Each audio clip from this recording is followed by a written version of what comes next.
This morning, I'm thrilled to announce that we have reached a free trade deal.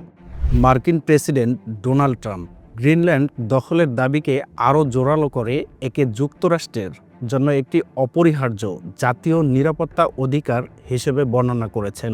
তার মতে আরেকটি অঞ্চলে Russia বা চীনের প্রভাব ঠেকাতে এই পদক্ষেপ জরুরি। ন্যাটো জোটের ভবিষ্যৎ নিয়েই শঙ্কা তৈরি হচ্ছে। প্রেসিডেন্টকে প্রশ্ন করা হয়েছিল যে গ্রিনল্যান্ড নিয়ে তার দাবি পূরণ না হলে যুক্তরাষ্ট্র ন্যাটো জোট ত্যাগ করবে কিনা। জবাবে ট্রাম্প তার পরিচিত ভঙ্গিতে বলেন, দেখা যাক কি হয়।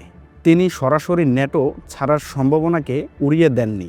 ট্রাম্পের দাবি, গ্রিনল্যান্ড রক্ষায় ডেনমার্কের উপর ভরসা করা যায় না এবং ন্যাটো জোটের উচিত গ্রিনল্যান্ড দখলে যুক্তরাষ্ট্রকে সহায়তা করা।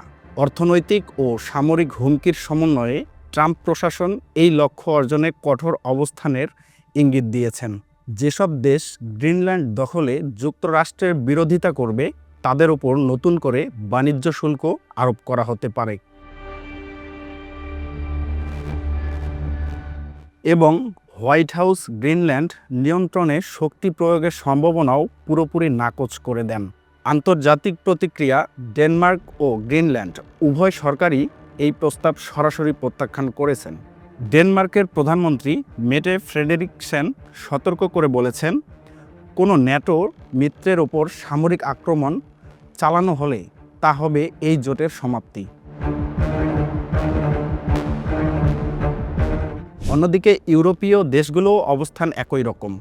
সংহতি জানাতে ফ্রান্স, জার্মানি ও নরওয়ের বেশ কিছু ইউরোপীয় দেশ প্রতীকীভাবে গ্রিনল্যান্ড সেনা পাঠাতে শুরু করেছে।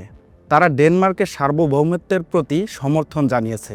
সার্বিকভাবে বলা যায়, গতকাল 17 জানুয়ারি পর্যন্ত পরিস্থিতি অত্যন্ত উত্তপ্ত।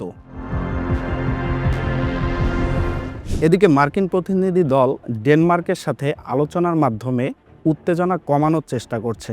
অন্যদিকে হোয়াইট হাউস বারবার বলছে যে গ্রিনল্যান্ড মার্কিন নিয়ন্ত্রণে না আসা পর্যন্ত তারা পিছু হটবে না। দর্শক, বাংলা রিপোর্টস গ্লোবাল ভিউজে আপনাদের সঙ্গে ছিলাম আমি নাহিদ হাসান। চ্যানেলটিকে সাবস্ক্রাইব করা না থাকলে সাবস্ক্রাইব করে দেবেন।